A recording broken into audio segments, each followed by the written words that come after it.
FOB نه مطلب دا دی چې the seller must load the goods on board of the ship nominated by the buyer. Cost and risk are divided when the goods are actually on board. دې مطلب دا دی چې کله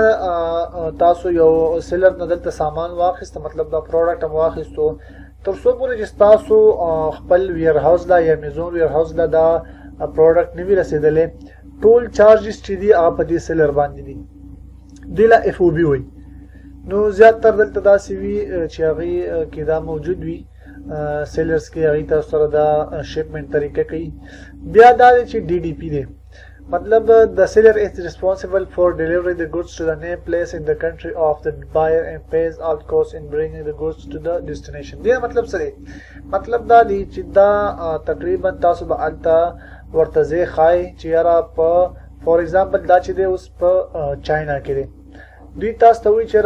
موږ صرف په چاینا کې چې تاسو کوم ځای وی هغه ځای ته تاسو ته دا پروډکټ چې دی دا شپ کولی شو او بل ځای ته آؤٹ آف کنټري تاسو ته نشو کولی. د دې لپاره به تاسو بیا یو فریټ فارورډر سره چې دی هغې سره کنټیکټ کوئ چې بیا هغوی به ستاسو کوم سامان چې دی هغه تاسو ویر هاوس ته سینډ کوي. نو دې نه به بیا تاسو تپوس کوئ چې یاره ټیک ده مونږ ته دا پروډکټ چې دی ته دې فرایټ فارورډر ځای ته وروړه او هغې سره بیا تاسو خپل مطلب څنګه چې ډیلینګ دی هغه ورسره کوئ. نو کله چې تاسو دې نه دا پروډکټ بیا آرډر کولو هغه شیټ به زه تاسو سره شیر کړم تاسو به هغې نه تپوس کوئ چې یاره دغه ستاسو MOQ څه ده مطلب ستاسو مینیمم آرډر کوانټټي څه ده او ستاسو پیمنټ به څنګه وي. تاسو کوشش وکړئ چې پیمنټ چې دی اوله کې ټول مه ورکوئ 30% چې دی اډوانس کې ورکوئ او ریسټ آف دیم چې دی بیا کله چې تاسو ته ډیلیوري وشوه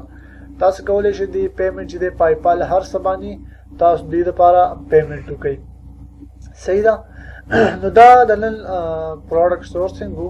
چې تاسو دې کې به مطلب کولی شئ یاره څنګه خپل پروډکټ سورسینګ وکړئ. یو کار بل دلته معنی دغه شو چې کله هم تاسو دلته پروډکټ سورسینګ کولو ځان دپاره خپل پرایویټ لیبل دپاره نو تاسو نه باید دا هیر نشي چې تاسو چې کوم دی د دې یو پیس به ځان له د چیک دپاره راغواړي. دلته به تاسو کتلی هم شئ چې بای سیمپلز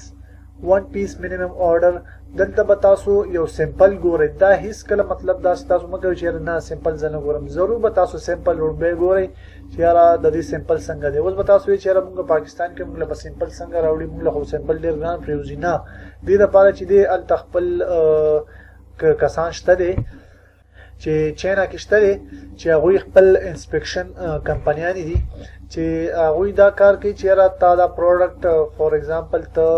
دا پروډکټ اخلي ته به هغوی سره کنټیکټ وکړي فایور یا فریلانسر یا همداسې ګوګل کې تاسو سرچ کولی شئ چې یاره انسپیکشن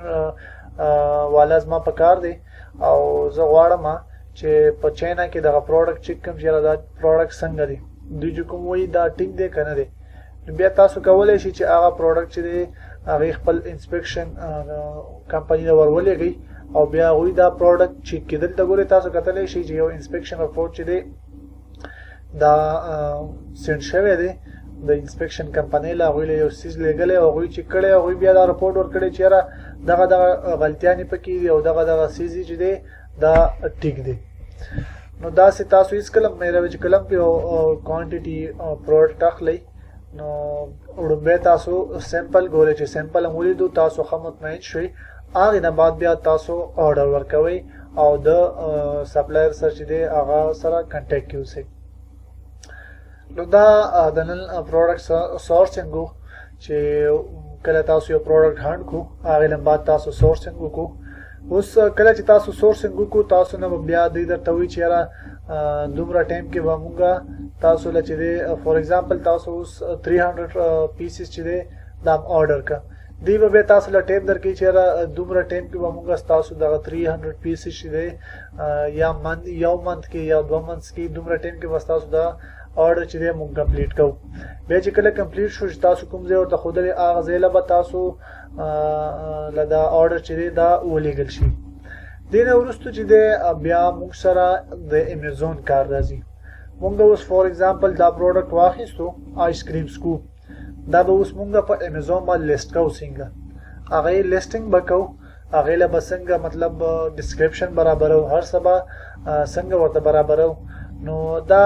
پروډکټ سورسینګ دینه بعد ان شاء الله د امیزون کار راځي چې امیزون ستوي لیسټینګ څنګه کیږي او څنګه یو پروډکټ لیست کوو نو امید ده چې تاسو د لیکچر کې ډیر څه زده کړی وي په نیکسټ لیکچر کې به موږ ان شاء الله نور څه زده کوو د اوس لپاره الله پامان